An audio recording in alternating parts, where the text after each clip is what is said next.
Ladies and gentlemen, welcome into another 2024 U.S. election update. We've got some big stuff here today regarding Trump and a lot of the top liberals coming out, the establishment ones admitting that, yeah, Trump was right. This whole trial, the New York stuff, it's all crazy. It's all a sham. Trump never should have had those charges. Even Andrew Cuomo now admitting it and saying it's backfiring on them and that it's such a double-sided justice system. They're all having to do this. I give them credit for it, but it is sad to see in the United States. That's why I don't think they're going to send Trump to jail, because the felony charges have already backfired. They're not going to make him a martyr by sending him to prison. If they do, I think he locks up the election, because it's just gotten so ridiculous. When you've got Mitt Romney even coming out, who hates Trump, and saying this is absurd, it's not right what they're doing to him, this is a political move. Alvin Bragg came out and made it political. He said he was going to get Trump before he was even in a position of power. It's unheard of. So everyone, even the people that hate Trump, are now having to say that, yeah, this is totally ridiculous. I got like some hair right there or something, like a cat hair. They're coming out, they're saying it's ridiculous. Let's get into some of this. Oh my goodness. Joe Biden's debate prep. The stuff's been leaked. He's at Camp David for like a week and a half. Some of the debate prep involves him apparently like standing upright, like in a corner. You know, when you're in like second, third grade, you say a bad word, your mom puts soap in your mouth, and you have to like stand in a little corner. Apparently they're telling Biden, you need to just stand up for an hour, because he never stands. The only time he stands is in public, because he's just so old and fragile at this point. And they're like, just go stand in a corner for an hour, because he has to kind of gain back the energy to even be able to stand. Remember, it was initially leaked, and CNN did deny it, but it was leaked that apparently the Biden campaign was testing the waters, asking if it could be a seated debate. Because we used to have seated debates. You go back to like the first presidential debates, they would be seated down or sitted down, and it would almost be like a newscast type thing, where there would be the teleprompter, and there would be the moderator, and then both candidates on each side. I think, and you know what? I think that's how it works for the VP debate. Or do they stand for that? They might actually stand, but I think that's what Biden wanted. And there was like rumors that it was that they were asking, and then CNN shuts it down and says there were never any rumors. I think that's what it was. They were kind of behind the scenes saying, listen, Biden can't stand. We need to have a sit-down debate. And then CNN probably said, it's going to look really bad if we go through with this. Biden can stand. We're going to give him 2 long breaks. That's when it came out that there were 2 very long commercial breaks. And during those breaks, I'm sure they're going to be like 15 minutes each. Obviously, they're going to want the commercials, things like that. They want the money. I get it. But they're going to extend the breaks. And CNN probably told Biden, you can get your massage, you can change your diaper. All of that stuff is going to be happening during the breaks. So I would imagine like they're telling him to stand up. What is going on? It's being reported here. And it does make sense. It's like, go stand in a corner for an hour. That's part of your prep, because you haven't really stood. And we did try and sneak and ask CNN, can we have a seated debate? And CNN was like, no, and then we'll deny it because it's going to make you look bad. So I do think they asked CNN to have like a sit-down debate, because it's really not that crazy, because we used to have them. But CNN was like, it's going to look bad for Biden. We're going to have 2 long debates. You're going to have time to take a quick nap, do everything you need to do. But I think that's what happened there. We've got this stuff chilling. Biden regime declares Trump supporters domestic terror threats in newly released internal documents. And so, yes, this goes back to 2021. They're doing this to try and set up kind of like an intel breach into Trump supporters. They're trying to make Trump supporters all evil and all horrible. I'm actually going to go to this, or maybe I have it somewhere else. Let me just go to this and see what it is really quickly, see if I can find it. But yeah, it's pretty crazy. This is what it is right here. We're going to open this up really quickly, because I don't know if I actually did open it. There is I'm not sure if this is all on screen, but I'll read it. It seems that most of the domestic terrorism threat now comes from supporters of the former president. And so they're trying to make it seem like, oh, we're just responding to these horrible domestic terror threats. And the thing is, it's all about the verbiage, because all of the numbers, all the crime numbers, the per capita stuff, it all says conservatives are some of the most peaceful people there is in terms of You compare conservatives and liberals, and per capita, it's crazy how peaceful they are. But then they take January 6th, they blow it up. Half of the people are informants. There's, what is it, $2 million in property damage. BLM has $2 billion. 2 million versus 2 billion.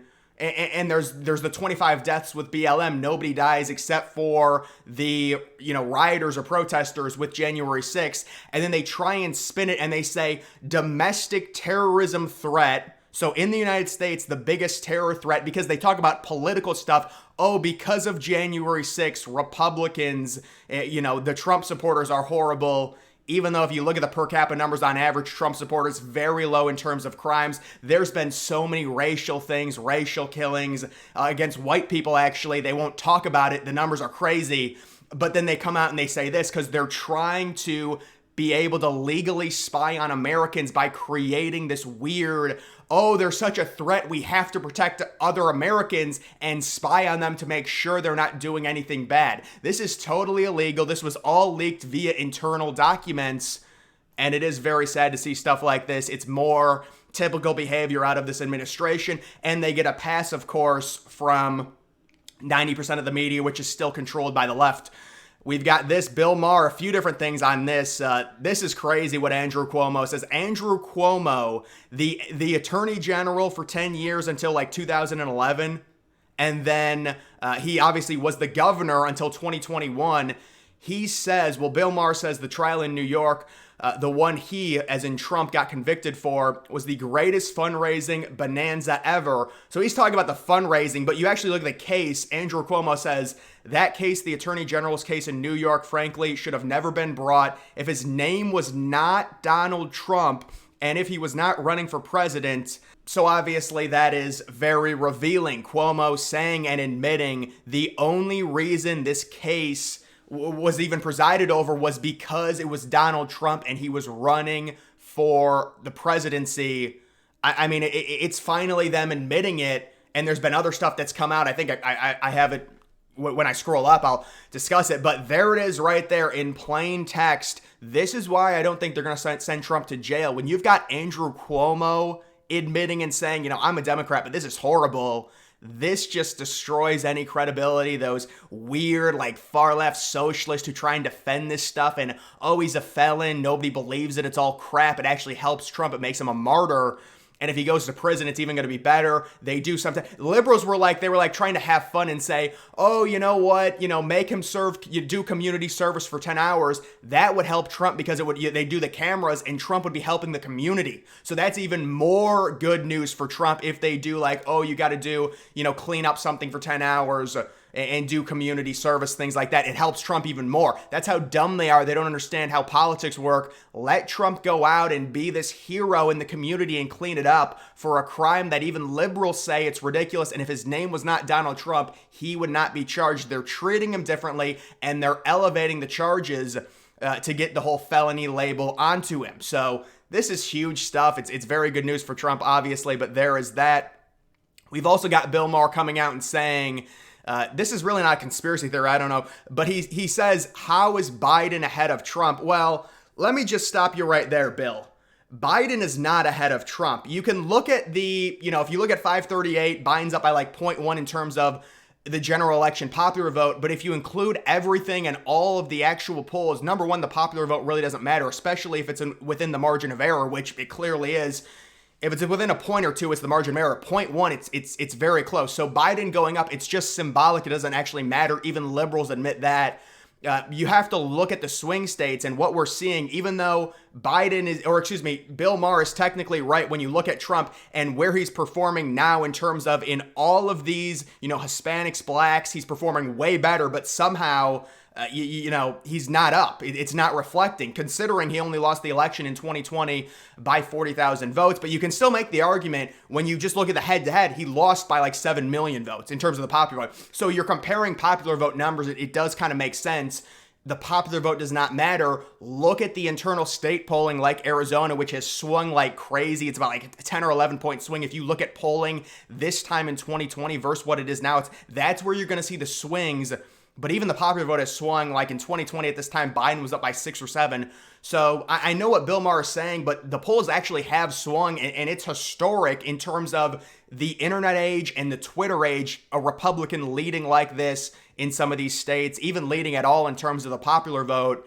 It is basically unheard of. And I've talked about that in previous videos. When you look at even 538, they've never had Trump leading, 2016, 2020. So this is different. And especially like states like Arizona and Nevada, and even like Michigan. I mean, 2020, 2016, Trump was losing those states consistently by 5 or 6 points at least going into the election. So I don't necessarily buy it. I think the biggest, most revealing thing when it comes to Trump versus Biden, look at their approval ratings. That's where it's going to get crazy. He doesn't talk about it, but if you look at going into election night in 2020, Biden had a plus approval. I don't know what Biden was. I think it was like +5, +6. Trump was -13, -14. It was a spread of 20 in terms of Biden being +5, Trump being -14 or 15. So that's Biden +20 overall. Now Trump is actually more favorable than Biden. Now you could argue some of that is Biden's the president. There's going to be more limelight on him. People are kind of doing the whole nostalgia thing with Trump. Maybe he's gaining a little bit of support, but Trump's -12 in terms of approval right now. Biden is -15. There's more polling on Biden because he's the president, and those are actual approval numbers, but that's a huge difference. That's actually a difference if you look at 2020 compared to 2024. That's a difference of like 23, 24 points because Biden had a 20-point advantage. Now Trump has a 3 or 4 point advantage. That's the type of swing that's got to be concerning for Biden, and that's why I've said when it comes to these numbers, the big thing is the approval rating, and it's swung significantly. And Maher, this is the problem with these big time, liberal analysts and I guess Maher's not an analyst, talk show host, whatever. What he's saying, he's just looking at like the popular vote and he sees Biden leads by 0.1. You got to put it into context. These are actually really good numbers for Trump. Even if you want to say Trump's lost a little bit of support or in terms of the polls, I think it's all anecdotal. I think Trump is in a good spot to win. The polls are going to swing. They're going to go back and forth. We haven't even had a debate. You got to just let it play out. Let's be honest. We've also got the AP now. This is something I wanted to talk about. The AP not reporting on the illegal immigrants. You can see it says 2 men arrested in strangulation of a 12-year-old in Houston. No mention of illegals. They did it. They actually did it. Zero mention of their quite recent illegal immigrant into the U.S. anywhere in the article. So this person is insinuating they don't even mention the fact that it was an illegal. So that's blatant there from the AP. And the AP, it's like everyone, it's almost like C-SPAN. It's like, oh, they're definitely, right down the middle. This is ridiculous. Come on, guys. The idea that you wouldn't say that because it makes Biden look bad, that's just wrong. You need to report the story, but that's where we are now with the news. You've got this situation, some girl coming out and like, not liking Trump, destroying all these MAGA hats, some Amazon worker. What do you all think of these people do with mail-in ballots? That's actually a really good point. That's a good point because the people that they hire for that, it's not like they're qualified or anything. And that whole election thing, it was more so we had so many mail-in ballots, it was overwhelming. And that's why we saw mail-in ballots trickling in like 2 or 3 days after the election. And liberals were like, oh, it's totally normal. But how do you find, how does a vote, even a mail-in vote, get counted to where, oh my God, it's 3 days after the election, we just found another 100 mail-in ballots? What kind of a system is that? And then they sit there with like a puppy dog face and they gaslight everyone. For 4 years, they say Trump's worse than Hitler. And they meant it, by the way. I mean, I don't even have to convince you guys that, that Trump was hated in ways we haven't seen a president hated before by these liberals. And then you get a little inkling, some of the conservatives come out and say maybe there's some voter fraud because these people are so demented. And they say, we would never do that. How dare you? Meanwhile, for 4 straight years, they're saying it's like a threat to democracy. Trump's going to start World War III. He's going to kill everyone. But no, we wouldn't know. We're not qualified or anything. We're just randomly selected. But we would never do anything. And I'm not saying there was significant fraud, but it's just you can understand why people would question it for sure. We've got this. A homeless man brutally attacked an elderly couple at McDonald's. And they downgraded the charges from a felony to a misdemeanor. When you see headlines that say crime is down, felonies are down. This is why. No. I do think Trump should be charged with 30 more felonies for that because he caused that, homeless man to do it. So I think Trump's going to get more felony charges for this attack. So the felonies are going to go up, actually, because of that. We have this. Oh, yes, the heat dome. There was a heat dome last year. It was more over like South Dakota, North Dakota. Now it's kind of in my area where it was like 93, 94 degrees. The problem with Northeast heat is the humidity. It's horrible. So you could get like a high of 92 or 93 and compare that to like 110 degrees in, Las Vegas. It's actually warmer in the Northeast because of the crazy humidity and the ridiculous thick air to where you look out and it's almost foggy. And of course, they're using this anecdotal stuff to say, well, climate change, it's all terrible. No, I agree. I remember, Venus and all the humans on Venus causing, the CO2 emissions. And Venus is now not even habitable because humans caused horrible CO2 problems. Just look at Venus. I agree. The CO2 emissions are terrible. They're all from humans. We've got this. Oh, yeah, this was the decision that made it to where a jury must be unanimous in its findings. That's the thing with Trump. You have to be unanimous in terms of a specific crime.